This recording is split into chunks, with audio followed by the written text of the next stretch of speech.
Bonjour, dans cette vidéo, tu vas apprendre à étudier la continuité d'une fonction définie sur un intervalle de R. Je te rappelle la définition. Soit petit f une fonction définie sur un intervalle i contenant un réel a. On dit que la fonction f est continue en a si la limite de f de x quand x tend vers a à gauche est égale à la limite de f de x quand x tend vers a à droite, qui est égale à f de a. Attention, il te faut vérifier ces trois égalités. Autrement dit, si la limite de f de x quand x tend vers a est égale à f de a.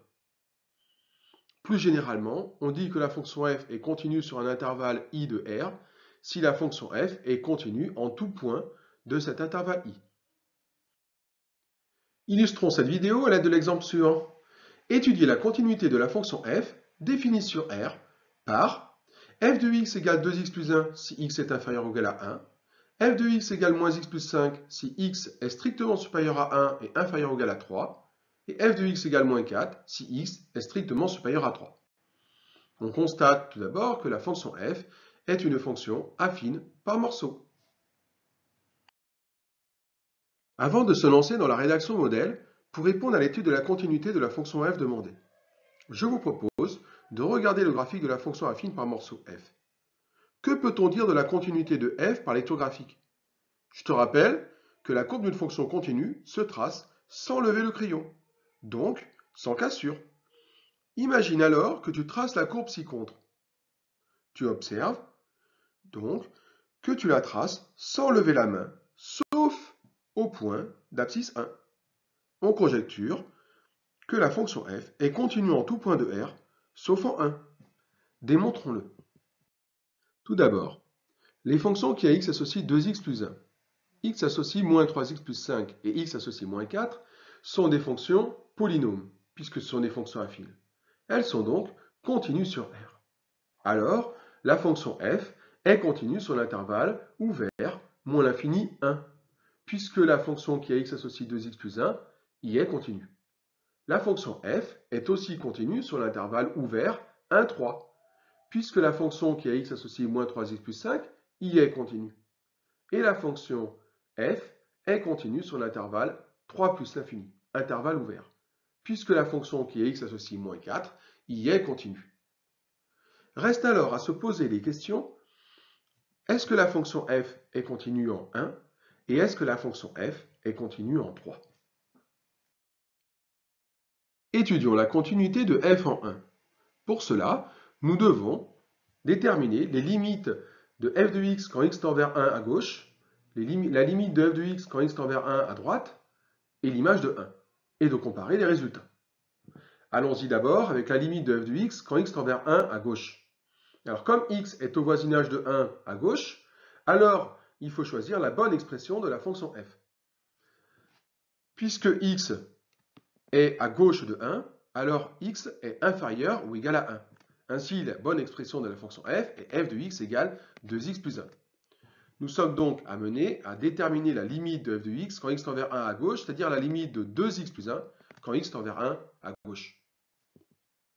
On obtient tout simplement le nombre 3.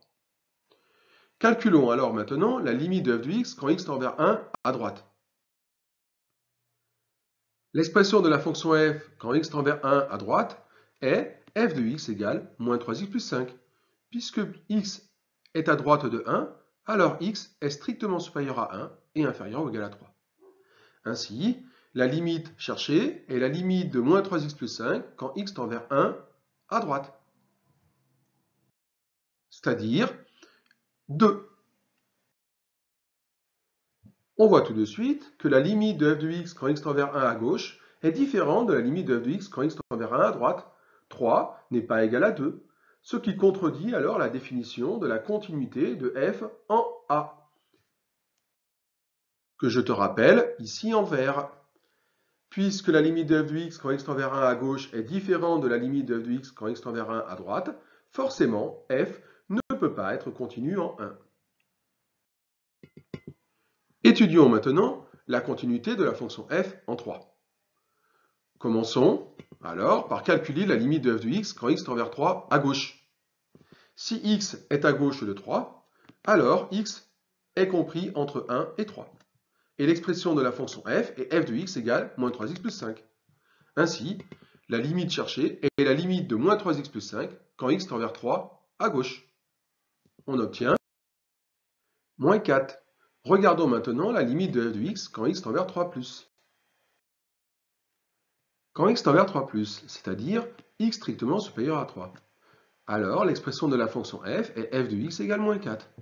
Ainsi, la limite de f de x quand x tend vers 3 plus est égale à la limite de moins 4 quand x tend vers 3 plus, à savoir moins 4. Calculons maintenant l'image de 3. L'image de 3 se calcule à l'aide de l'expression f de x égale moins 3x plus 5, puisque c'est la seule situation où x peut être égal à 3. Dans la deuxième, le x est strictement supérieur à 1 et inférieur ou égal à 3. Et dans la dernière, le x est strictement supérieur à 3. Alors f de 3 s'obtient en calculant moins 3 fois 3 plus 5 et on trouve moins 4. Comparons les résultats sont égaux. La limite de f de x quand x tend vers 3 moins est égale à la limite de f de x quand x tend vers 3 plus, qui est égale à f de 3. On peut alors conclure que la fonction f est continue en 3. Allez, il ne nous reste plus qu'à conclure. Qu'avons-nous trouvé? Je rappelle, on a vu que la fonction f était continue sur l'intervalle ouvert moins l'infini 1, continue sur l'intervalle ouvert 1, 3, et continue sur l'intervalle ouvert 3 plus l'infini. On a montré que la fonction f n'était pas continue en 1, mais qu'elle était continue en 3.